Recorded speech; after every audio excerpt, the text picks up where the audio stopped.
direito criminal. Então vamos à lei do Brasil. Em que a lei Magnitsky fere a lei do Brasil?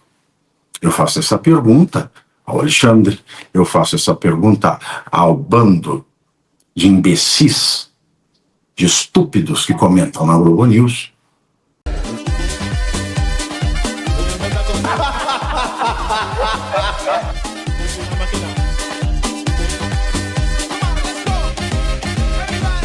Direito criminal. Então vamos à lei do Brasil. Em que a lei Magnitsky fere a lei do Brasil? Eu faço essa pergunta ao Alexandre, eu faço essa pergunta ao bando de imbecis, de estúpidos que comentam na Globo News, aos metidos a sabe tudo que não sabem de porcaria nenhuma, pelo menos em matéria de direito, que escrevem: fato, a lei Magnitsky fere a soberania nacional. Ora, eu gostaria de poder dizer, vão tomar no meio dos seus cofres. Porque, senhores, vocês não sabem o que estão dizendo. Ou sabem que estão enganando, que é pior ainda. O que diz a lei brasileira? A lei brasileira, ela diz que, no processo criminal, vale o princípio da estritíssima legalidade. Em todo processo deve valer o princípio da legalidade, mas a Constituição, sabendo disso, ela diz, no processo criminal, porque a liberdade é o bem mais precioso da vida humana. E o processo criminal é aquele que tira justamente a liberdade do réu, pode tirar. Então, por isso, a Constituição diz que, nesse processo, vale a estritíssima legalidade. Por mais que existam outros princípios importantes, exceções, casos não previstos, por mais que venha a se instalar o caos, para que haja direito, é o direito que tem que ser observado. E as únicas exceções ao direito que o nosso direito prevê são o estado de sítio e estado de defesa. E pelo que eu saiba, desde 8 de janeiro o Brasil não vive nem em estado de sítio, nem em estado de defesa, nós não estamos na exceção constitucional, portanto tem que valer o estado de direito. E o Estado de Direito em si é uma garantia, um direito fundamental do ser humano, universalmente. O que diz então o direito, já que estamos no Estado de Direito e não no Estado de exceção? O direito diz que só pode ser aplicado o que a lei diz que deve ser aplicado, sem exceção. No direito criminal não há exceção. Não pode haver. E o que diz a lei, então? A lei diz que existe um prazo para se protocolar a denúncia. E esse prazo é de 15 dias, a partir do dia em que o PGR recebe o relatório da Polícia Federal, mais 15 dias se não tiver nenhum investigado em prisão preventiva. Porque se tiver um só investigado em prisão preventiva, o prazo é de 5 dias. Mas o legislador não é tapado. O Brasil teve bons legisladores e ele sabe que existem certos casos que é preciso mais tempo. Então pode ser que o PGR demore um prazo indeterminado para ler tudo e fazer a denúncia? Sim, a lei prevê essa oportunidade.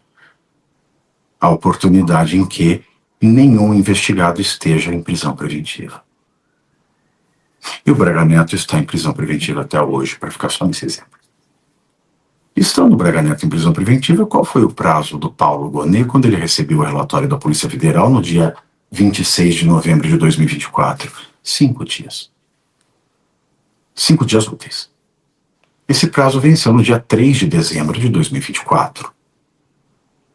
Ele protocolou a denúncia? Não. Ele protocolou a denúncia no dia 18 de fevereiro de 2025. Tá aí. Uma só violação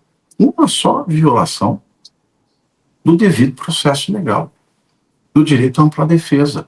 A acusação perdeu prazo. Outra violação, assumidamente não se deu aos investigados e nem depois que se tornaram réus, acesso a todos os documentos, não só dos autos da denúncia, mas também da investigação, porque a mesma lei que estipula o prazo diz que as defesas têm direito a acesso integral aos documentos da investigação que instruiu a denúncia. Isso não foi feito.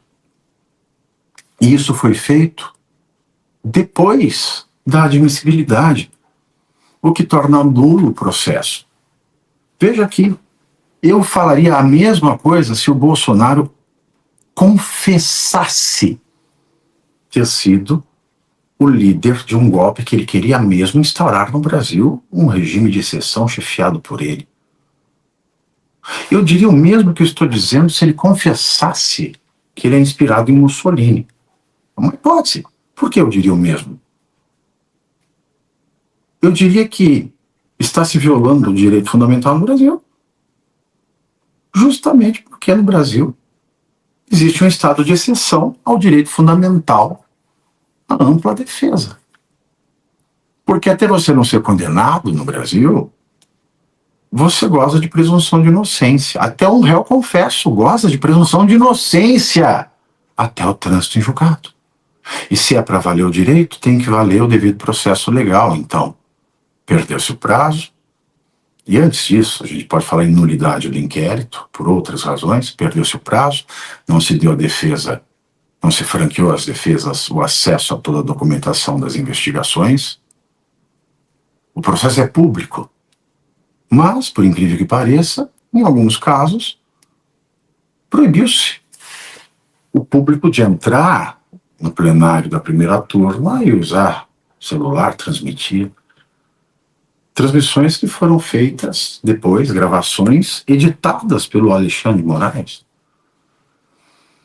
E eu posso aqui passar a tarde toda falando disso, e ficar com o exemplo da delação do Mauro Cid. A lei brasileira proíbe que o contrato de colaboração premiada preveja benefícios a qualquer pessoa, da família ou não, que ultrapassem a pessoa que é o colaborador. Então, os benefícios de uma colaboração premiada só podem atingir a pessoa do colaborador.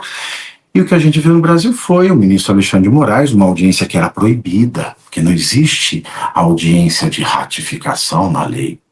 A lei é clara a dizer que só existe audiência de homologação. Não há. A lei proíbe qualquer outra audiência depois da audiência de homologação.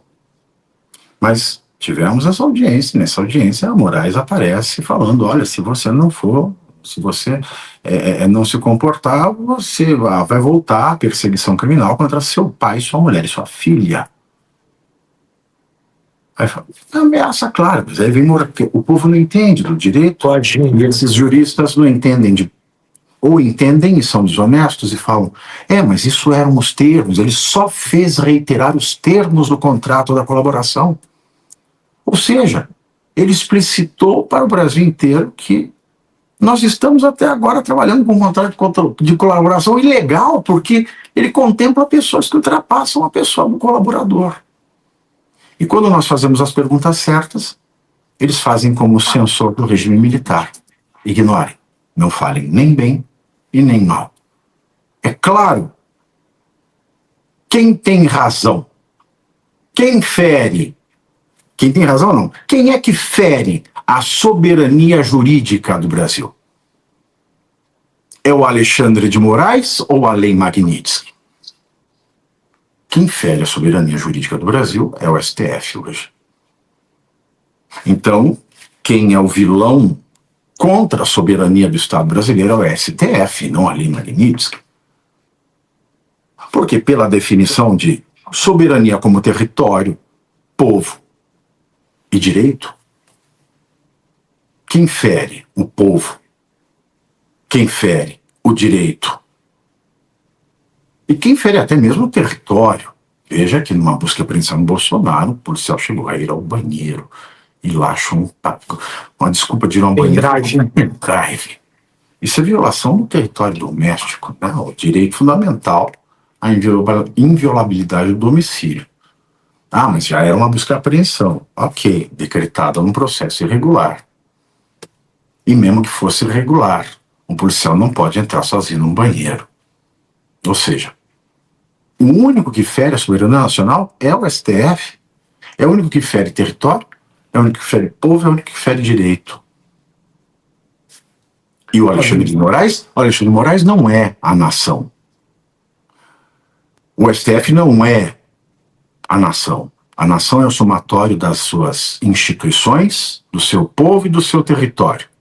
E as instituições nascem de uma instituição primeira. Essa instituição primeira se chama Constituição Federal, que é a primeira da ordem da soberania jurídica, porque é a lei maior, é a instituição maior. E se instituições menores ferem a instituição maior, é um golpe de Estado, porque a soberania é da instituição maior e não das instituições menores. Então, o que está acontecendo no Brasil hoje é um processo de desinformação feita pelo próprio Supremo Tribunal Federal. E você aí já está preparado para ter todos os argumentos para dizer que Marx não foi um cara legal, para dizer que o comunismo não é um lugar para diversidade, para desmontar essa grande fake news histórica da esquerda, que é repetida por nossos professores de história, de geografia, de sociologia, que é repetida nas universidades, que é repetida nos livros. Está preparado para dizer por que Marx não era um cara legal e por que todo marxista raiz também não é, e porque o comunismo é terrível. Você já leu nos Anais de Marx? Pois é, aqui nesse livro você vai encontrar tudo o que você precisa saber para responder aquele sabichão que diz que Marx é um cara legal, pois não é. Leia agora, nos Anais de Marx, a trolha do comunismo transviado para encaçapar idiotes. À venda em todas as livrarias do Brasil, pelo site ou nas lojas físicas. Não deixe de ler.